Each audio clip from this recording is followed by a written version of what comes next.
this is such a complex character. Talk about how you got the role. Was this something you had to fight for, or was it offered to you? The director, Laura, had thought of me for the part, so they came to me with it. And it was right when I was finishing Escape at Dannemora, and I think they'd heard that I was very good in it.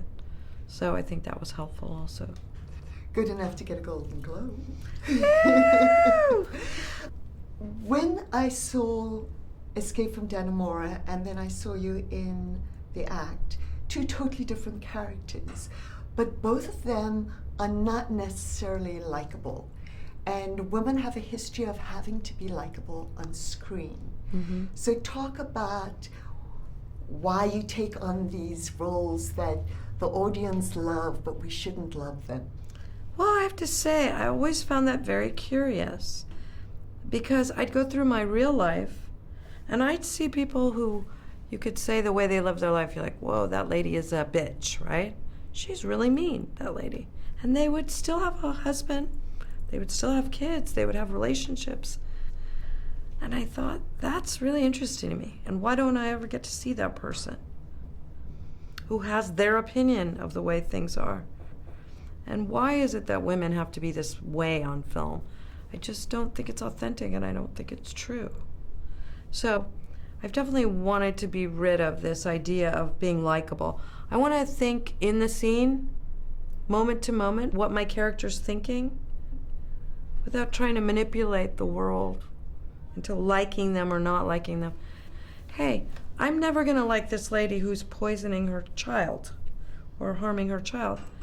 I may feel for her and have empathy for her as a human being because I think there's mental illness there, but I'm not going to like her because those actions to me are just inexcusable at the end.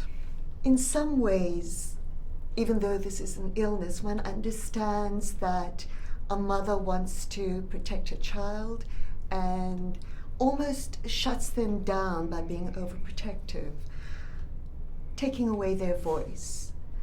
In some ways, you have spearheaded the Time's Up movement, because when you gave a speech at the Oscars a couple of years ago, you took on a very important topic of equal pay for women, and you gave voice to maybe a movement. How good are you when people try and shut you down, take away your voice, at having the courage to rise up and speak? Well, when I won the Oscar, I said, I was calling for women's equal rights and equal pay. And I think we have a long way to go still to that end. My sister was one of the first people that came out talking about Harvey Weinstein, so she's been very pivotal in this Me Too movement, and I'm so grateful for the work that she's doing in the world. I mean, I guess you could say my whole family was raised in a way.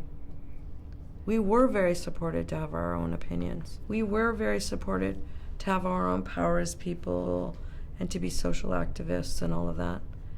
I think I myself as a parent have been more overprotective of my children, and I'm really amazed by my daughter. My daughter is so strong. She'll tell me things all the time and I'm like, wow, I'm really learning so much from you, and you and I are very different like that, but I'm so glad you tell me this.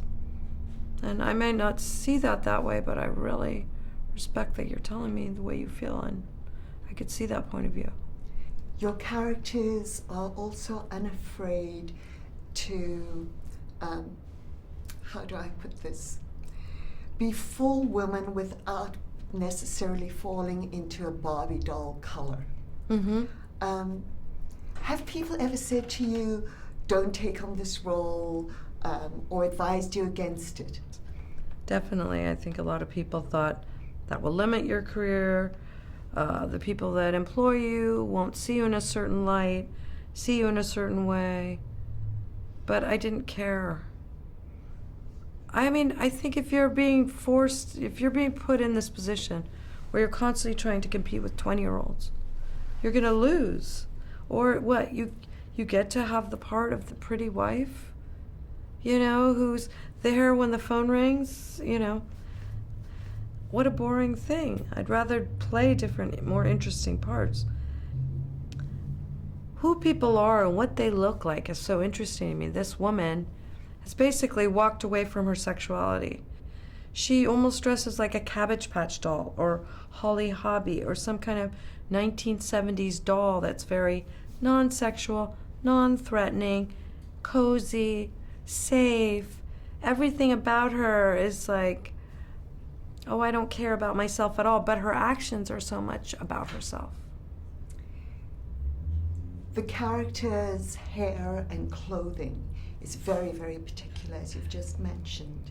Is that something you become involved with behind the scenes? Do you work with the costume people? Yes, actually, my friend Tara is here who did the hair, and my friend Amanda who did the makeup on the project. A lot of it, this particular one, came from Dee Dee, photographs of Dee Dee that we had in evidence. And also later on, she starts having her own health situation with diabetes. Sorry. So I just decided that she was always cold because she had bad circulation. So sweatpants under these big dresses, 2 pairs of sweatpants under these things, trying to be warm somehow. And also to insulate herself and make herself cozy. Like, she never really felt safe in the world. Have you ever been in a situation where you haven't felt safe in the world? I mean, I think you're on set where people are giving you advice or directing you. Do you sometimes feel unsafe in those situations? Have you? Yeah, I have. I think I've had some painful experiences on set, differences of opinion creatively, or feeling forced. People trying to force me to do something that I just didn't think made sense for my character and also wasn't my instinct. How do you get out of that? Well, talking through it, usually. But there's been a couple times where, like, I just don't agree with you and I'm not doing it. We're allowed to say that. Yeah, that's what I figured. Like, at a certain point, you get to go, no, and if you don't have a good reason for that, I'm not doing that. Well, your character certainly draws one in on this series. I enjoyed talking to you. You too. And I enjoyed watching you.